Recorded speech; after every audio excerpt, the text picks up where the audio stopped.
नमस्कार, एक बार फिर से स्वागत है आपका। आप चंद्र ग्रहण पर हमारी ये महा कवरेज देख रहे हैं। लगातार आज 4 बजे से लगातार हमने आपको अलग अलग जगहों की तस्वीरें दिखाई। आपको बता दें कि भारत में चंद्र ग्रहण अब समाप्त हो चुका है। चंद्र ग्रहण से जुड़ा जो सूतक काल था वो अब समाप्त हो चुका है, ग्रहण काल अब समाप्त हो चुका है और सब कुछ अब सामान्य प्रक्रिया के तहत आगे बढ़ रहा है। यानी कि मंदिरों के कपाट अब खुलने लगे हैं, शुद्धिकरण की प्रक्रिया जारी है और सामान्य विधि विधान से पूजा का सिलसिला भी शुरू हो चुका है। तो सबसे पहले वो सुंदर दृश्य आपको दिखाते हैं जो आज देश के अलग अलग हिस्सों में आकाश में नजर आया। ये 5 तस्वीरें आपके सामने हैं। वाराणसी, गुवाहाटी, पटना, गंगा सागर और प्रयागराज, इन 5 जगहों पर आज आंशिक तौर पर चंद्र ग्रहण देखा गया। आपको हम बताएं कि भारत का जो उत्तर पूर्वी इलाका है, भारत का जो पूर्वी इलाका है, इस पूर्ण चंद्र ग्रहण में इन जगहों पर चंद्र ग्रहण ज्यादा देखा गया, यानी कि यहां पर ज्यादा विजिबल था। बाकी जगहों पर आंशिक तौर पर चंद्र ग्रहण को आकाश में देखा गया। सबसे पहले यह दृश्य नजर आया अरुणाचल प्रदेश के ईटानगर में, उसके बाद गुवाहाटी की तस्वीर सामने आई और फिर यह सिलसिला लगातार पूर्वी भारत की तरफ बढ़ता चला गया। वाराणसी की तस्वीरें हमने आपको दिखाई, पटना की तस्वीर दिखाई, गंगा सागर और प्रयागराज की तस्वीरें दिखाई। और इन तमाम जगहों पर जैसे जैसे ग्रहण काल खत्म होने वाला था, लोगों की, श्रद्धालुओं की भीड़ जुटती चली गई, क्योंकि ग्रहण काल के बाद स्नान का विशेष महत्व है, आस्था की डुबकी का विशेष महत्व है। तो इन 5 ही जगहों पर श्रद्धालु पहुंचे थे स्नान करने, ध्यान करने, जप तप करने के लिए, और साथ ही साथ दान का भी खासा महत्व है। सीधे हम रुख करेंगे हरिद्वार का, जहां पर मौजूद हैं हमारी संवाददाता श्वेता झा। और जैसा कि हमने आपको बताया था कि मंदिरों के कपाट खुलने लगे हैं। हरिद्वार में इस समय क्या दृश्य है, क्या नजारा है, दिखाते हैं। श्वेता, बताएं क्या चल रहा है इस समय। और ये देखिए, गंगा मैया की डोली जा रही है। गंगा मैया की डोली हम आपको दिखा रहे हैं अपने टेलीविजन स्क्रीन पर। बेहद पावन, ठीक ग्रहण खत्म होने के बाद ये दर्शन अपने आप में सौभाग्यशाली लोगों को ही प्राप्त होता है। गुड न्यूज टुडे के तमाम दर्शकों को हम यहां से सीधे हर की पैड़ी से गंगा मैया की ये डोली दिखा रहे हैं, जो अभी नीचे जा रही है। उनका सिंहासन नीचे जा रहा है और उसके बाद गंगा मैया को वहां पर ले जाया जाएगा और भव्य आरती यहां पर की जाएगी। आपको बता दें आनंद, तमाम वो लोग जो कि गुड न्यूज टुडे के माध्यम से इस तस्वीर को देख रहे हैं, वो अपने घरों में बैठकर के भी अगर प्रणाम कर लें और स्मरण कर लें मां गंगा के, तो कहते हैं कि उनके हर दुख दूर हो जाएंगे। गंगा वो माता जिसे हम ये मानते हैं कि वो दुख हारनी है। आपके कोई भी दुख हो, कोई भी कष्ट हो, अगर आप एक डुबकी गंगा में लगा लेते हैं गंगा मैया को स्मरण करके, तो आपकी सारी परेशानियां वो हर लेती है। जो मोक्षदायिनी है, जो सीधे मोक्ष की प्राप्ति, जिसके मन में भी मोक्ष की कामना हो, वो अगर यहाँ आकर स्नान कर ले तो उसकी कामना पूरी कर देता है। तो उनकी डोली हम आपको दिखा रहे हैं। अब आप मात्र उनकी डोली देख के ही जो लोग अपने अपने घरों में हैं, वो भी पूरा पुण्य हासिल कर सकते हैं। आपको मैं सीधा गंगा माता के दर्शन भी करवा देती हूँ। देखिए, यहाँ पर गंगा मैया है और साथ ही साथ लक्ष्मी नारायण भी यहाँ पर मौजूद हैं। तो लक्ष्मी नारायण के भी दर्शन करवाती हूँ हमारे गुड न्यूज टुडे के दर्शकों को। साथ ही साथ ब्रह्मा जी के चरण कमल है, जिनका आशीर्वाद हम लेते हैं। और खास करके ग्रहण काल के बाद आप प्रभु का स्मरण कर रहे हैं, क्योंकि पूरे समय आप प्रभु का स्मरण करते हैं, तो यहाँ आकर उनका आशीर्वाद लेना। और साथ ही साथ आपको हम बता दें कि मन में आपकी जो भी कामना हो, वो इस पावन भूमि पे आकर के अगर आप मांगते हैं तो वो आपकी हर मुराद पूरी होती है।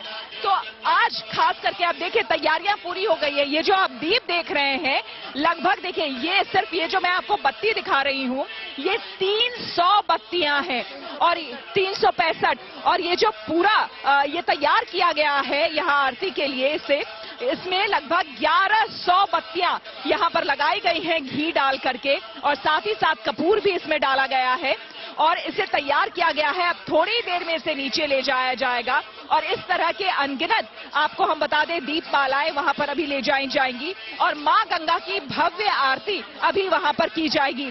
तो आपको हम बता दें कि यहाँ तैयारियां पूरी है। वो इंतजार की घड़ी खत्म हो गई जब ग्रहण जो है, ग्रहण काल का इंतजार किया जा रहा था। अब तमाम लोग, जो मैंने आपको बताया और दिखाया भी लगातार टेलीविजन स्क्रीन पर, हजारों की तादाद में जो लोग बैठे थे सब एक एक करके नीचे जा रहे हैं, गंगा की डुबकी लगा रहे हैं, स्नान करके आके सीधा यहाँ श्री चरण में अपना सर झुकाकर यहाँ पर आशीर्वाद ले रहे हैं। और उसके बाद अब ये तमाम लोग शामिल होंगे गंगा पूजन में, जो कि अब से थोड़ी ही देर के बाद यहाँ पर होने वाली है। और गंगा पूजन हरिद्वार की हर की पैड़ी पर कितनी दिव्य और कितनी भव्य होती है ये तो पूरा देश जानता है। अनंत जी श्वेता, आप वहां पर साक्षात मौजूद हैं, आपने साक्षात गंगा मैया की जो डोली निकली उसके दर्शन किए और आपके माध्यम से हमने भी पुण्य कमा लिया, स्टूडियो में बैठे बैठे हमारे दर्शकों ने भी पुण्य कमा लिया अपने घरों में बैठे बैठे उस डोली के साक्षात दर्शन करके। जैसे ही गंगा आरती शुरू होगी हम आपके पास फिर से आएंगे, लेकिन इस वक्त मैं मथुरा की तस्वीरें भी देख रहा हूं। वहां पर यमुना आरती इस समय शुरू हो गई है। सीधे हम रुख करेंगे तेजश्री का। तेजश्री, आरती विधि विधान के साथ शुरू हो चुकी है, तस्वीरें दिखाइए जरा वहां की। जी बिल्कुल, सीधे तस्वीरें दिखाते हैं। यहाँ पर यमुना नदी की आरती इस वक्त की जा रही है। मेरी मौजूदगी विश्राम घाट पर है। सीधी तस्वीरें दिखाइए प्रदीप जी, यहाँ पर किस तरह से महाआरती का आयोजन किया गया है। सबसे पहले जब पट खुले तब यहाँ पर गंगाजल छिड़का गया। गंगाजल छिड़कने के बाद यहाँ पर महाआरती की गई और अब एक बार फिर महाआरती के बाद यहाँ पर मंदिरों में भी आरती की जाएगी। और सबसे महत्वपूर्ण बात आप देखिए, कितनी भव्य बात है, कितनी बड़ी बात है ये कि एक तरफ गंगा, एक तरफ यमुना नदी है। हजारों लोग हैं जो उसमें डुबकी लगाने के लिए यहाँ पर आए हुए हैं।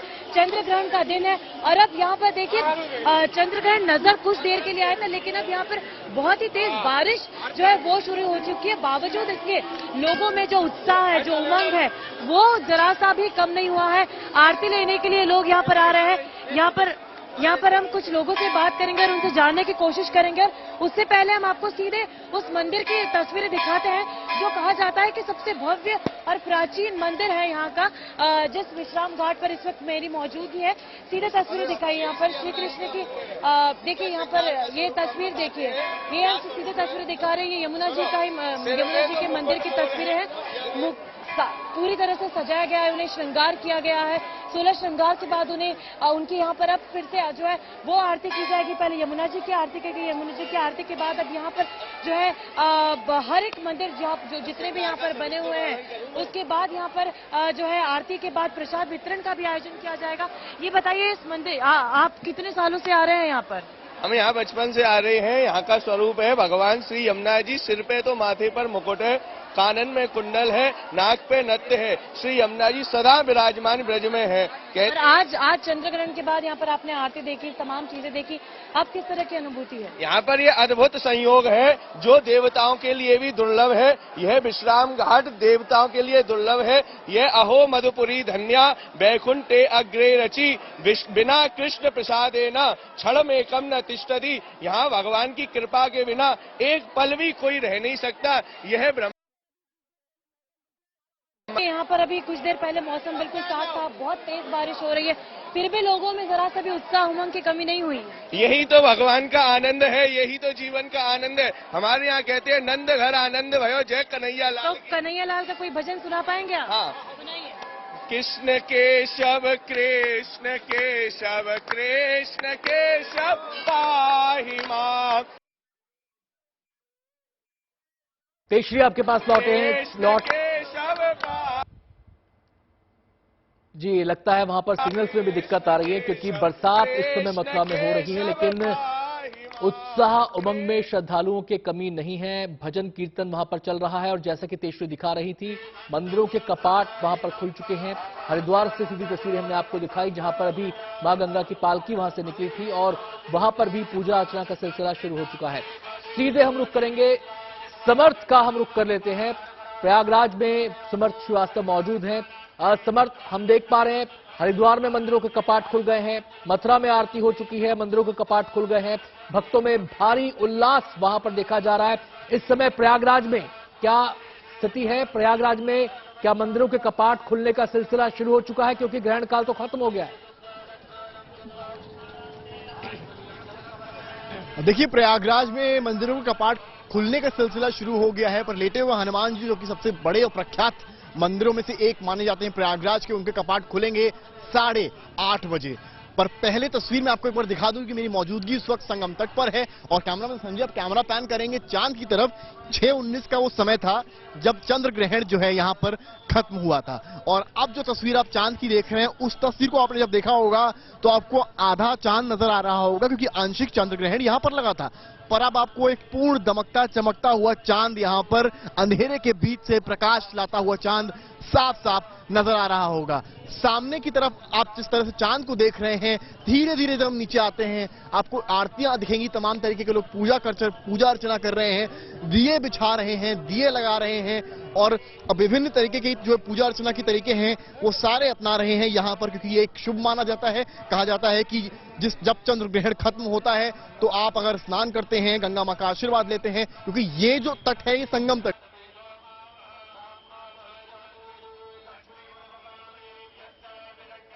लगता है संपर्क नहीं हो टूट गया हमारा यहाँ पर समर से। कुछ सिग्नल्स की दिक्कत शायद वहां पर भी देखने में आ रही है। हरिद्वार की तस्वीरें फिलहाल आप देख पा रहे हैं, वहां पर मंत्रोच्चारण के साथ पूजा अर्चना का सिलसिला शुरू हो चुका है। इस बीच हम सीधे रुक कर लेते हैं, हमारे साथ ज्योतिषाचार्य दिवाकर जी जुड़ चुके हैं, उनके पास सीधे चलते हैं। दिवाकर जी, ग्रहण काल खत्म हो गया है, अब आगे शुद्धि की प्रक्रिया के साथ चीजें आगे बढ़ेंगी। बताइए, ग्रहण काल खत्म होने के बाद वो कौन कौन से उपाय हैं, वो कौन कौन से विधि विधान हैं जो अपनाने चाहिए? देखिए, ग्रहण काल के समापन के बाद सबसे पहला काम होना चाहिए स्नान करना चाहिए। घर में अगर आप सरोवर में या नदी के तट पर नहीं पहुंच पाए हैं तो घर में गंगा जल अगर रखे हैं तो उसको जल में मिला करके स्नान करें। स्नान करने के बाद पूरे घर में शुद्धि करें। शुद्धि करने के बाद जो आप अपने घर में पूजा स्थल बनाए हुए हैं, जहां पूजा पाठ करते हैं, वहां साफ सफाई करें और फिर भगवान को याद करें, भगवान का पूजन करें, आरती करें। और यही सबसे महत्वपूर्ण कार्य होता है कि ग्रहण के बाद घर में शुद्धि होना नितांत आवश्यक होता है, अत्यंत आवश्यक हो जाता है। जी, आप सूतक काल के अंदर पूजा अर्चना वर्जित होती है, घर के मंदिर को भी पर्दे से ढक दिया जाता है, मूर्तियों को भी ढक दिया जाता है, ऐसे मंदिरों के कपाट बंद हो जाते हैं। लेकिन जब ये सूतक काल खत्म होता है, ग्रहण काल खत्म होता है, शुद्धिकरण की प्रक्रिया क्या होनी चाहिए, खासकर एक आम गृहस्थ के लिए? मंदिरों में तो पूरा विधि विधान अपनाया जाता है, लेकिन एक आम गृहस्थ क्या करे? सबसे पहले स्नान कर लीजिए गंगा जल मिला करके। उसके बाद जो घर में गंगा जल है उस गंगा जल में और जल मिला करके पर्याप्त मात्रा में पूरे घर में छिड़किए। अगर संभव हो सके तो पोछा आदि लगा लीजिए, क्योंकि रात्र का पहर है तो पोछा लगाना वर्जित होता है, तो पानी छिड़क दीजिए। उसके बाद सभी सदस्य स्नान करके पूजा स्थल में पहुंचकर पूजा स्थल की अच्छे ढंग से साफ सफाई करें। जो मूर्ति है उन सभी मूर्तियों को गंगा जल से स्नान कराइए, धोइए और उसके बाद फिर प्रतिष्ठित करके और विधि विधान के साथ जो भी आपके पास यथालब्धोपचार है, जो भी आपके पास पूजन सामग्री है, उसके द्वारा उनका पूजन करिए, अर्चन करिए और आरती करिए। यही सामान्य नियम है, कोई बहुत कठिन नियम नहीं होता है। जी, क्या कोई खास मंत्र जब सूतक काल खत्म हो जाए, ग्रहण काल खत्म हो जाए, जिसके जरिए पूजा की जाए? देखिए, जो मंत्र जप आप किए हुए हैं ग्रहण काल के दौरान, यदि बैठकर आप पूजन किए, मंत्र का जप किए हैं, उसी मंत्र से अगर आप चाहें तो हवन भी कर सकते हैं। और अगर आप नहीं जपे हैं तो इस काल में आप जप करके कपूर की भी आरती करके भगवान का आशीर्वाद ग्रहण कर सकते हैं। सामान्य नियमन का पालन करते हुए भी अपने इष्ट देव को याद कर सकते हैं। इष्ट देव को नहीं भूलना चाहिए, चाहे आपके हनुमान जी इष्ट देव हों, श्री हरि विष्णु जी हों, सदाशिव भोलेनाथ हों या श्री कृष्ण भगवान हो, कोई भी देवी देवता हो, अपने इष्ट देव की आराधना पूजन जरूर करना चाहिए ग्रहण काल के समापन के बाद सबसे पहले। उसके बाद जो घर में अन्य मूर्तियां स्थापित किए हैं, पूजा स्थल बनाए हैं, जो भी देवी देवता हैं, उनका क्रम से पूजन करिए, ध्यान पूर्वक करिए। सब किसी एक इष्ट देव के मंत्र का जितनी संख्या हो पाए उतना जप करिए, उससे पुण्य फल प्राप्त होता है। क्योंकि ग्रहण काल में एक ऊर्जा निकलती है, उसको जब हम सकारात्मक रूप से तभी ग्रहण कर सकते हैं जब इष्ट देव को अपने याद करेंगे, उसके माध्यम से सकारात्मक ऊर्जा प्राप्त कर सकते हैं। जी, दिवाकर जी, ये भी कहा जाता है, मान्यता है सूतक काल से जुड़ी हुई, ये भी सूतक काल का एक नियम है कि इस समय में अन्न ग्रहण नहीं करना होता है, कुछ खाना पीना नहीं होता है। लेकिन जब सूतक काल खत्म हो गया है, ग्रहण काल खत्म हो गया है, तो जैसे हम मंदिरों की शुद्धि कर रहे हैं, घर की शुद्धि कर रहे हैं और शुद्धि के बाद अपने विधि विधान से हम पूजा अर्चना की शुरुआत करते हैं, तो क्या ऐसे में अन्न ग्रहण करने से भी जुड़ा कोई नियम है? उसके लिए क्या उपाय किया जाए? देखिए, सबसे पहले जब हम पूजन करते हैं, आरती करते हैं भगवान की, भगवान का भोग लगाते हैं जी। उसके बाद जब भोग भगवान को लगा देंगे, तब उसके बाद जो घर में गंगा जल है या जो भी सामान है, गंगा जल है और पूजन जो किए हैं, वो हम अपने अन्य में किचन में जाकर के, क्योंकि वहां पहले से भी हम शुद्धि किए हुए हैं, तो भगवान को भोग लगाने के बाद जो भी हमारे पास सामान है, उससे नया भोज्य पदार्थ बनाएंगे। खाने के लिए जो भी हमारी दैनिक जीवन में उपयोग होता है, उसको बना करके तुलसी पत्र डाल करके भगवान को अर्पित करके भोग लगा के फिर उसको आप ग्रहण कर लीजिए, इसमें कोई दोष नहीं है। पहले से कोई खाद्य पदार्थ यदि आप रखे हुए हैं, उसमें कुश नहीं डाले हैं या तुलसी पत्र नहीं डाले हैं, उसका उपयोग ना करें।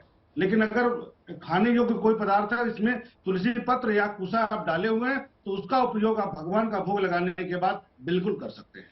जी, ये तो हुआ कि जो खाने का पदार्थ हमने तैयार किया है उसमें तुलसी पत्र डाल दें, लेकिन जो मान लीजिए कुछ खाना हम बना रहे हैं, क्या उसमें भी तुलसी पत्र डालना होता है? देखिए, जब भी हम कोई भोजन बनाते हैं तो सामान्य नियम तो यही है कि जब हम भोजन तैयार कर लें तो भगवान के समक्ष अर्पित करते हैं, उसमें तुलसी पत्र जरूर डालते हैं। तुलसी पत्र डालने से और मन में यह श्रद्धा भाव प्रकट करते हैं कि जो भगवान आपने हमें दिया है वह आपको समर्पित है। उनको समर्पित करने के बाद ही वो प्रसाद हो जाता है, तब हम प्रसाद ग्रहण करते हैं। इस तरह की विधियां अपनानी चाहिए, इससे जीवन में सुख संपन्नता बढ़ती है, भगवान की परम कृपा प्राप्त। दिवाकर जी, आपके पास लौटेंगे और भी विधि विधान के बारे में आपसे हम बातचीत करेंगे। सीधे अब हम रुख कर लेते हैं हरिद्वार का, जहां पर मौजूद हैं हमारी संवाददाता श्वेता, जो विहंगम दृश्य लगातार वहां से दिखा रही हैं। श्वेता, आपने मां गंगा की पालकी दिखाई, वो आगे बढ़ी और अब आरती का इंतजार है। कितनी देर बाकी है आरती में अब? देखिए, हमने पूरी कोशिश की आनंद, बड़ी मुश्किल से हम बिल्कुल गंगा जी के पास जहां ये आरती हो पा रही है, हम वहां पहुंचे हैं। हालांकि हजारों की भीड़, और आप ये समझिए हजारों की भीड़ में यहां तक पहुंच पाना बहुत मुश्किल होता है, तो हम बड़ी मुश्किल से ठीक वहां पर पहुंच गए हैं जहां पर ये महाआरती हो रही है मां गंगा की। हमारे कैमरामैन अभी भी कोशिश ही कर रहे हैं। देखिए, मां गंगा की हम कोशिश करेंगे कि ये जो मूर्ति है खूबसूरत, उनकी जो प्रतिमा है वो हम दिखा पाए और वो हम सीधे जीएनटी के दर्शकों को यहां से उनका आशीर्वाद भेज सके, ये हमारी कोशिश है। आपको बता दें, हजारों की भीड़ एक साथ जो है यहां पर मां गंगा की आराधना कर रही है और मां गंगा की आरती यहां पर होने वाली है।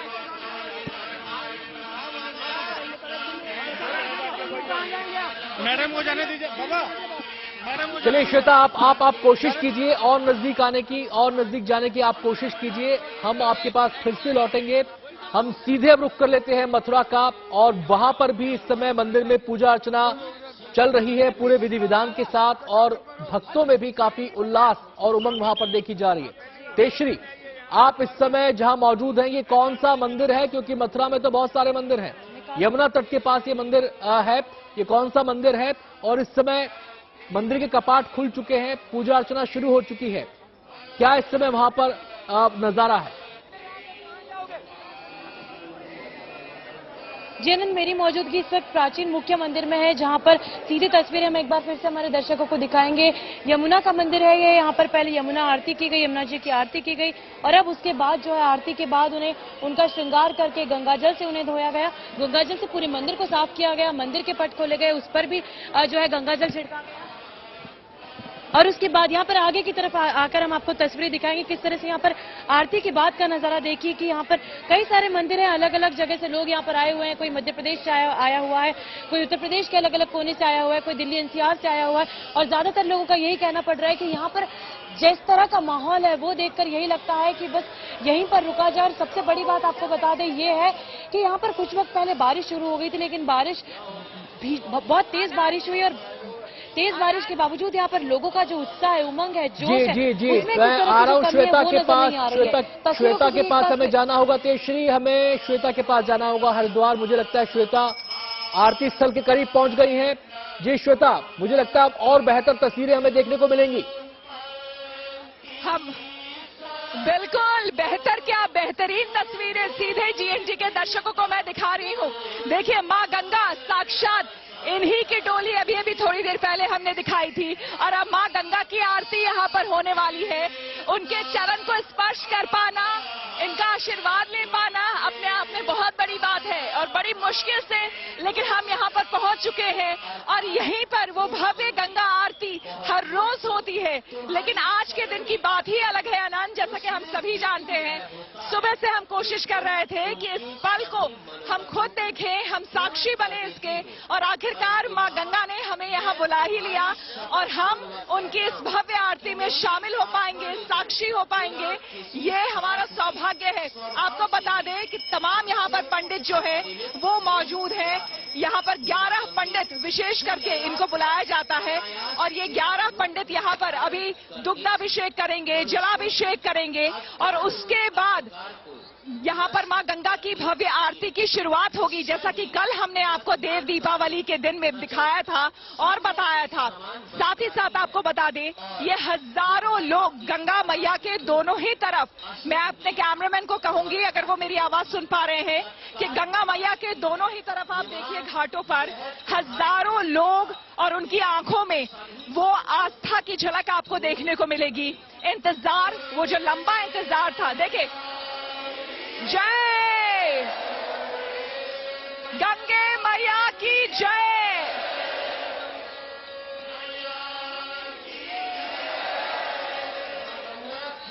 तो मां गंगा के जय के जो नारे ये लग रहे हैं ये अद्भुत है। ये इस वक्त जो अनुभूति हो रही है मैं शब्दों में शायद आपको आनंद बयां ना कर पाऊं, लेकिन ये मैं जरूर कह सकती हूँ कि मेरे जीवन काल का भी ये पहला अनुभव है और शायद ये हमेशा के लिए श्वेता, अविस्मरणीय रह आप जाएगा। जो दृश्य इस समय दिखा रही हैं, इस समय जो आप दृश्य दिखा रही हैं, चाहे वो मैं हूं जो स्टूडियो में बैठा हूं, चाहे वो जीएनटी के हमारे दर्शक हों, वो भी यही सोच रहे हैं काश हम भी वहां पर होते, काश हम भी इसको साक्षात देख पाते। इस समय ये अनुभूति आप हमें करवा रही हैं।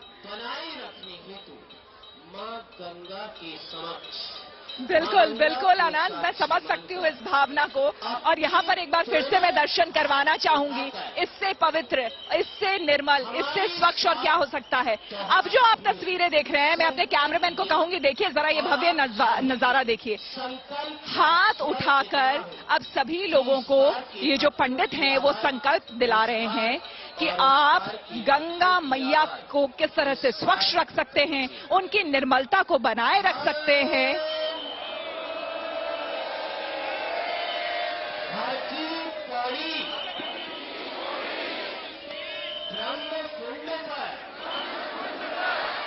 आज गंगा मैया की साक्षी में संकल्प लेती है कि पतित पावनी मां गंगा के जल की पवित्रता एवं निर्मलता बनाए रखने हेतु गंगा जल को प्रदूषित नहीं करेंगे। ये श्वेता, भक्ति के साथ साथ यहाँ पर पर्यावरण संरक्षण का, जल शुद्धिकरण का संदेश भी दिया जा रहा है। जो यहाँ पर ब्राह्मण मौजूद हैं, जो यहाँ पर आए हैं पूजा करने के लिए, उन्होंने ये संकल्प यहाँ पर मौजूद हर शख्स को दिलाया है कि वो न केवल मां गंगा की आराधना करेंगे बल्कि वो ये संकल्प भी लेंगे कि मां गंगा के जल को प्रदूषित नहीं होने देंगे। और इस संकल्प के साथ अब मेरे ख्याल से आरती का विधि विधान शुरू होने वाला है। श्वेता,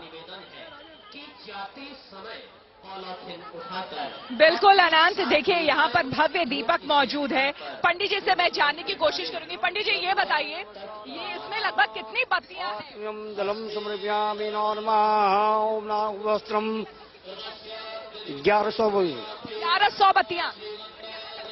ओम नारायण इतने प्राणी नमो। यहाँ पर मैं आपको बता दूं कि 1100 दीपक जो है यहाँ पर देखिए बत्तियां यहाँ लगाई गई हैं। अभी थोड़ी देर पहले भी मैंने आपको बताया था और इस तरह के कई सारे यहाँ पर दीपक जो है वो प्रज्वलित किए जाएंगे। लेकिन इस बीच आपको मैं बता दूं कि अभी कुछ नियम है, इसीलिए मैं उस तरफ नहीं जा सकती हूँ जहां पर पंडित अभी मौजूद हैं। लेकिन अब जैसा बता रहे हैं, अभी माइक से वो अनाउंस भी कर रहे हैं, बस थोड़ी ही देर में यहाँ पर उन्होंने कहा कि गंगा मैया की आरती अब शुरुआत हम करेंगे। माँ गंगा का नाम संकीर्तन, तभी माँ गंगा का नाम संकीर्तन होगा। देखिए अद्भुत है ये।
तो अभी गंगा नाम लिया गया, आपने सुना होगा। मां गंगा के तमाम नाम जो है वो जपे गए यहाँ पर और अब गंगा मैया की जय के नारे के साथ यहाँ पर महाआरती होगी, जिसका इंतजार हो रहा है, जिसे देखने के लिए न सिर्फ हमारे देश से बल्कि दुनिया के कोने कोने से लोग आते हैं। इसी वक्त का इंतजार होता है। देखिए यहाँ पर मां गंगा की को स्मरण करना, उनकी आरती, हालांकि रोज की बात है, लेकिन आज की बात बिल्कुल अलग है। आज जबकि कार्तिक पूर्णिमा का दिन, जो कि बेहद अहम और खास माना जाता है, ऐसे मौके पर खास करके गंगा स्नान और दान का क्या महत्व है, पूरे दिन हमने गुड न्यूज टुडे पर दिखाया था। लेकिन आज जब हम खुद हर की पैड़ी पर मौजूद हैं, उस जगह पर मौजूद है जहां खुद मां गंगा यहां पर मौजूद हैं, अब उनकी आरती, महाआरती होने जा रही है। इससे पवित्र, इससे पावन और इससे सुखद कुछ हो नहीं सकता है। तो आपको हम बता दें कि आज इसी के साथ अभी महाआरती होगी और तमाम लोग जो यहाँ पर आए हैं, मां गंगा का आशीर्वाद लेकर अपने अपने घरों के लिए निकल जाएंगे, सुख शांति की कामना करते हुए। देखिए जो पंडित अभी जिन्होंने ये पूजा कराई थी, जिन्होंने संकल्प दिलाया था, वो तमाम पंडित यहाँ पर गंगा किनारे मौजूद हैं और आचमन किया जा रहा है। मेरे कैमरामैन दिखा भी रहे होंगे कि आचमन किया जा रहा है। जब कोई भी आप अनुष्ठान करते हैं, कोई भी पूजा करते हैं, उससे पहले आचमन किया जाता है और उसके बाद ही ये देखिए दुग्धाभिषेक भी किया जा रहा है मां गंगा को, जो कल देव दीपावली के दिन हमने दिखाया था। एक साथ 11 पंडितों ने दुग्धाभिषेक किया था। लेकिन अभी देखिए अभिषेक हो रहा है, ये गंगा जल से अभिषेक हुआ और अब चंदन लगाया जाता है, चंदन लगा करके अभिषेक किया जा रहा है। इसके अलावा आपको हम बता दें, शहद और ये फूलों से अब फूल अर्पित किए जा रहे हैं मां गंगा को। और ये दुग्धाभिषेक भी आप देख रहे होंगे और साथ ही साथ शहद अब ये अर्पित किया जाता है। यानी कि पंचामृत जो होती है वो पंचामृत घर में जिस तरह से जब आप पूजा करते हैं श्री हरि की, भगवान विष्णु की, उसमें पंचामृत में जो जो चीजों का इस्तेमाल होता है उन तमाम चीजों से मां गंगा को अभी उनको अर्पित किया जा रहा है, उनका आचमन किया जा रहा है। तत्पश्चात मां गंगा की ये भव्य आरती यहां पर शुरू होगी, जो हम अपने जीएनटी के तमाम दर्शकों को यहां से लाइव दिखा पाएंगे। ये हमारा भी सौभाग्य होगा। पंडित जी खुद हमारे साथ आ गए हैं। पंडित जी आप इस तरफ आइए। हमारा सौभाग्य है कि हम यहां तक आ पाए और श्री चरणों में आशीर्वाद हमें मिल रहा है आज के दिन विशेष करके, ये बहुत बड़ी बात है। ये बताइए कि अभी हमने देखा आपने आचमन किया, अब यहां पर क्या होगा? जैसा कि आप सभी को विदित है, आज ग्रस्तोदय खग्रास चंद्र ग्रहण है। मां गंगा की आरती नित्य प्रति प्रातःकालीन एवं सायंकालीन यहां पर की जाती है, किंतु आज ग्रहण के कारण मां गंगा की आरती का समय कुछ विलंब से रखा गया है। 6:20 पर ग्रहण की समाप्ति हुई। उसके पश्चात 7 बजे से मां गंगा का अभिषेक किया गया। अब कुछ ही समय पश्चात मां गंगा की दिव्य आरती की जाएगी। और ये हम देख रहे हैं यहाँ पर लगभग 1100 बत्तियां इसमें लगाई गई हैं। इस तरह के कितने दीपक यहाँ होते हैं? श्री गंगा सभा रजिस्टर्ड हर की पैड़ी ब्रह्मकुंड की आरती की व्यवस्था करती है। श्री गंगा सभा तो आज सुबह से लगातार आप चंद्र ग्रहण पर जीएनटी की महा कवरेज देख रहे थे। ग्रहण काल शुरू होने से लेकर ग्रहण काल के समापन तक एक एक तस्वीर हमने आपको दिखाई और साथ ही साथ ज्योतिषाचार्यों के साथ हमने चर्चा भी की। लेकिन आज चंद्र ग्रहण के साथ साथ प्रकाश पर्व भी है और उसकी भी तस्वीरें हमने आपको लगातार दिखाई हैं। फिलहाल 2 तस्वीरें इस समय आप देख सकते हैं। एक तरफ हरिद्वार से सीधी तस्वीरें आप देख रहे हैं जहां थोड़ी ही देर में मां गंगा की भव्य आरती शुरू होने वाली है। दूसरी तरफ हम आपको दिखा रहे हैं गुरु पर्व की शानदार रौनक। आज देश भर में तमाम गुरुद्वारे जगमगा रहे हैं और ये तस्वीरें आप सीधे देख पा रहे हैं अमृतसर के गोल्डन टेंपल की, जो इस समय पूरी तरह से रोशनी से नहाया हुआ है। वहां का नजारा भी अनुपम है, अप्रतिम है, अद्भुत है और वहां भी लाखों की संख्या में श्रद्धालुओं के पहुंचने का सिलसिला जारी है। आपको बता दें कि यह सिलसिला 2 दिन पहले से ही शुरू हो गया था और आज भारी संख्या में सुबह से ही श्रद्धालुओं का तांता वहां पर लगा है बाबा के दरबार में मत्था टेकने के लिए और पवित्र जल में स्नान करने के लिए। आज कार्तिक पूर्णिमा है। आज के दिन सिखों के पहले गुरु नानक देव जी का जन्म हुआ था, इसलिए आज देश भर में गुरु नानक जयंती धूमधाम से मनाई जा रही है। प्रकाश पर्व के तौर पर इसे देश भर में मनाया जाता है। इस मौके पर गुरुद्वारों में खास इंतजाम किए गए हैं। गुरुद्वारे रोशनी से जगमगा रहे हैं और बड़ी संख्या में श्रद्धालु गुरुद्वारों में मत्था टेकने और अरदास करने पहुंच रहे हैं। अमृतसर में आज सुबह से ही श्रद्धालुओं के जत्थे सचखंड श्री हरमंदिर साहिब में पहुंचना शुरू हो गए थे। इस मौके पर श्रद्धालु सचखंड श्री हरमंदिर साहिब में स्नान कर रहे हैं। यहां मत्था टेकने के साथ ही अरदास की जा रही है। शाम में प्रकाश पर्व के मौके पर शानदार आतिशबाजी की गई है। दिल्ली के रकाबगंज गुरुद्वारे में भी गुरु पर्व की धूम दिखाई दे रही है। आनंदपुर साहिब गुरुद्वारे में भी गुरु नानक जयंती को लेकर लोगों में काफी उत्साह दिखाई दे रहा है। देश के साथ साथ विदेश में भी गुरु पर्व के मौके पर सिख समुदाय के लोगों में श्रद्धा और उल्लास का माहौल है।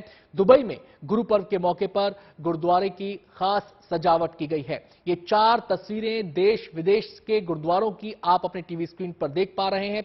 एक तरफ अमृतसर का स्वर्ण मंदिर है, दिल्ली का रकाबगंज गुरुद्वारा है, इसके अलावा आनंदपुर साहिब का गुरुद्वारा है और वहीं दुबई के गुरुद्वारे में भी किस तरीके से प्रकाश पर्व को मनाया जा रहा है ये तस्वीरें भी आप देख पा रहे हैं। तो हर्षोल्लास न केवल देश में भी बल्कि विदेश में भी गुरु नानक देव जी के जन्मदिन के मौके पर।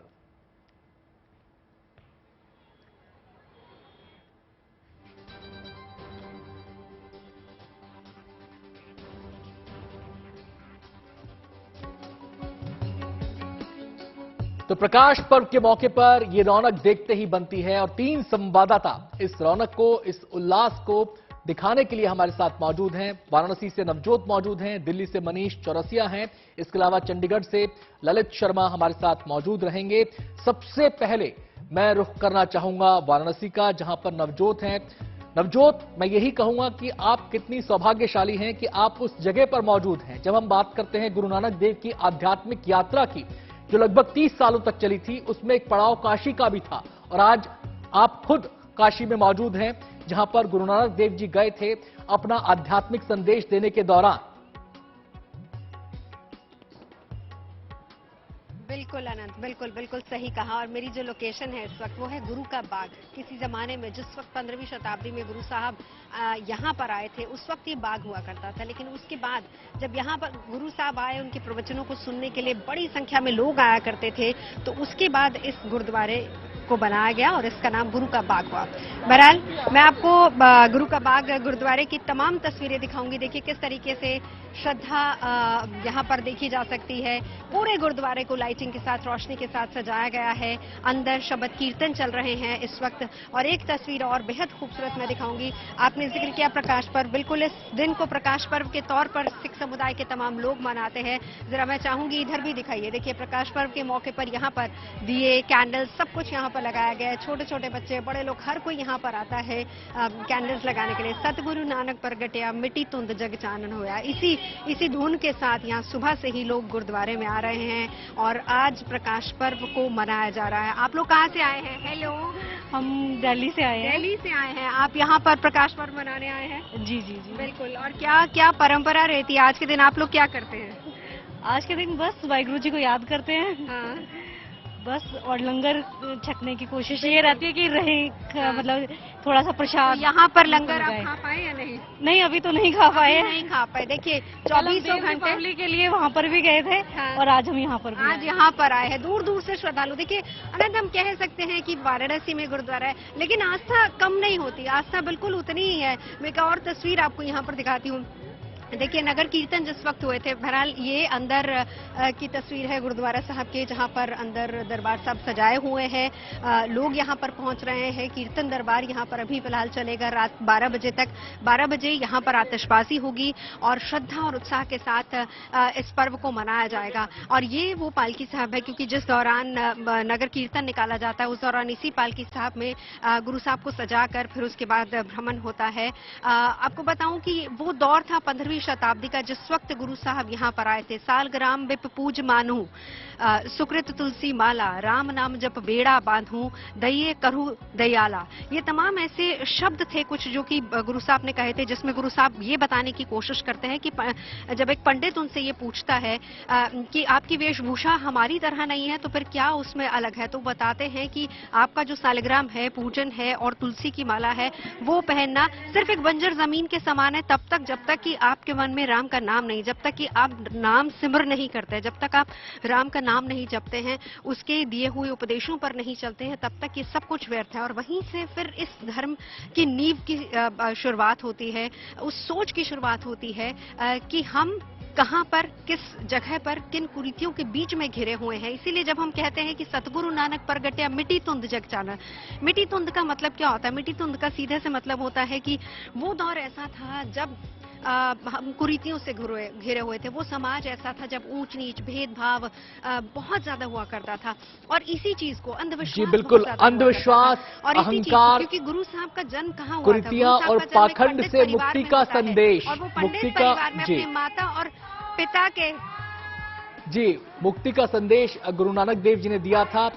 एक ओंकार का संदेश भी उन्होंने दिया था। एक ओंकार का मतलब ईश्वर एक है, उसके नाम अलग हो सकते हैं, उसके रूप अनेक हो सकते हैं, लेकिन ईश्वर एक है। इसी संदेश के साथ उनकी आध्यात्मिक यात्रा शुरू हुई थी और इसी संदेश के साथ यह आध्यात्मिक यात्रा न केवल भारत के अलग अलग हिस्सों में पहुंची बल्कि दुनिया के कई देशों में भी पहुंची। सीधे हम रुख करेंगे दिल्ली का। मनीष चौरसिया हमारे साथ मौजूद हैं।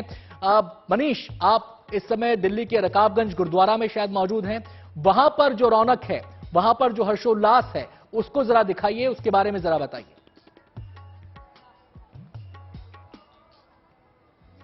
बिल्कुल, सुबह से हम अलग अलग गुरुद्वारे में मौजूद थे। सुबह की तस्वीर भी थी, बहुत भीड़ थी, बहुत सारे लोग आ रहे थे। और अभी की जो तस्वीरें खासकर गुरुद्वारे की वो बहुत शानदार, क्योंकि आप देखिए पूरे गुरुद्वारे को रोशनी से सजाया गया है और अब जो तस्वीर है वो बेहद शानदार है। सिर्फ इसी जगह की नहीं है, आप चारों तरफ जहां भी जाएंगे यहाँ पर आपको सब तरफ सिर्फ और सिर्फ रोशनी दिखाई पड़ेगी। खासकर अब जो तस्वीर आपको मैं दिखाने जा रहा हूँ वो बेहद खास है, जहाँ पर लोग एक तरह से कैंडल जला रहे हैं। अपने गुरु का जो जन्मदिन है उसे मनाने का एक ये भी तरीका है कि ये भी अपनी श्रद्धा दिखाने का तरीका है कि तमाम लोग यहाँ पर कैंडल जला रहे हैं। तो ये तस्वीर बेहद शानदार। आप ये समझिए कि यहाँ पर जो भी लोग आ रहे हैं वो ऐसे लोग नहीं जो अकेले आ रहे हैं, अधिकतर लोग अपने परिवार के साथ हैं। हर उम्र के लोग आपको यहाँ दिखाई पड़ते हैं, खासकर बच्चे। उनमें इतना उत्साह है कि जैसे वो ये कोशिश कर रहे हो बहुत तेजी से कि अपने हिस्से की हम सेवा कैसे कर दें।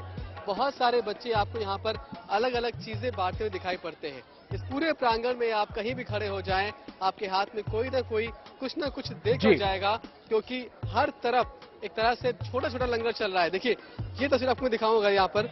तो ये एक परिवार है, अभी ये पहुंचे हैं और इनके पास कुछ खाने को है और यहाँ पर अब एक लंबी कतार आप देख पा रहे हैं और लोग भी काफी अनुशासन। मनीष लौटते हैं आपके पास, सीधे हम रुक रहेंगे पटना साहिब का। रोहित सिंह हमारे संवाददाता वहां पर मौजूद हैं और वहां पर भी आप काफी जगमग गुरुद्वारा इस समय हमें दिखाई दे रहा है। रोहित, आप भी जरा तस्वीरों के माध्यम से इस रौनक को बयां कीजिए, इस भक्तिभाव को बयां कीजिए।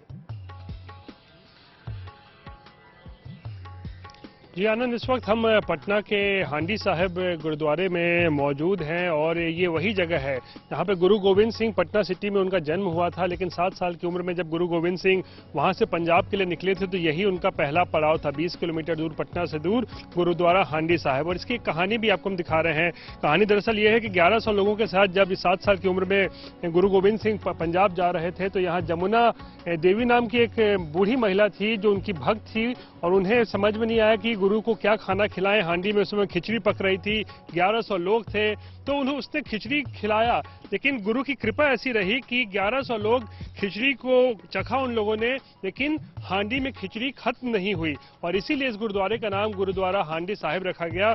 और आज इस वक्त हमारे साथ कुछ सिख समुदाय से जी रोहित, आपके पास लौटेंगे फटाफट। हम कोशिश करते हैं नोएडा में गुरुद्वारे में जाने की, हमारे संवाददाता वहां पर मौजूद है। जी जरा दिखाएं, वहां पर अभिषेक हमारे साथ मौजूद है, अभिषेक शांडिल्य। अभिषेक, दिखाएं जरा वहां की रौनक। जी बिल्कुल, यहाँ पे माहौल ऐसा है, सुबह से मैं यहाँ पे मौजूद हूँ। यहाँ ऐसा माहौल है कि लोग आ जा रहे हैं, करीब हजारों लोग यहाँ पे आ चुके हैं और इस समय जो माहौल है उससे तो ये लग रहा है कि 553 साल पहले नहीं, वो भी आज जन्म हुआ था गुरु नानक जी का। ऐसा माहौल है यहाँ पे। मैं आपसे कुछ लोगों की बातचीत करवाता हूँ, आपकी बातचीत करवाता हूँ। आप बताइए कि यहाँ पे आने के बाद आपको कैसा लग रहा है? बहुत अच्छा लग रहा है सर, बहुत अच्छा लग रहा है। आप बताइए, गुरु नानक जी की ऐसी कौन सी बात है जो आप अपनी लाइफ में इम्प्लीमेंट करेंगे? देखिए ऐसी तो बहुत सारी बातें हैं, जैसे कि मैंने वो 52 हुक्म भी पढ़े हैं इनके, तो बहुत सारी चीजें हैं, बहुत सारी बातें हैं। इम्प्लीमेंट करने के लिए यही है कि उनका डेडिकेशन। जी अभिषेक, बिल्कुल जो लोग यहाँ पर पहुंचे हैं वो इस संकल्प के साथ ही पहुंचे हैं कि गुरु नानक देव जी के जो संदेश हैं, जो उनके उपदेश हैं, उनको अपने जीवन में ढालकर अपने जीवन को वो सही दिशा में आगे बढ़ा सकें। सीधे हम रुक करेंगे चंडीगढ़ का, जहां पर मौजूद हैं हमारे संवाददाता ललित शर्मा। ललित भी लगातार आज गुरुद्वारों से तस्वीरें दिखा रहे हैं, जो भक्ति भाव वहां पर दिखाई दे रहा है वो हमें बता रहे हैं। ललित, इस समय आप कहां पर, कौन से गुरुद्वारे में हैं और वहां पर इस समय क्या माहौल है, जरा बताएं। बिल्कुल आनंद, अगर हम माहौल की बात करें तो तमाम जिस तरह से पूरे देश भर में माहौल है उसी तरह का माहौल यहाँ पर भी है। सबसे पहले अपने दर्शकों को बता दें कि इस वक्त हम चंडीगढ़ के सेक्टर 8 के गुरुद्वारे में हैं और लंबी कतारें, भाव, उसके साथ साथ भव्य तरीके से गुरुद्वारे को सजाया गया है। अगर हम रोशनी की बात करें, पूरा गुरुद्वारा है वो जगमग रोशनी से जला के तैयार किया गया। उसके साथ साथ एक और अहम बात आपको बता दें कि जो लोग हैं, सभी वर्ग के लोग, चाहे बच्चे हो, बूढ़े हो, उसके साथ साथ महिलाएं हैं, तमाम जो लोग हैं वो इस भाव के साथ, क्योंकि सिखों के पहले गुरु का आज प्रकाश पर्व है,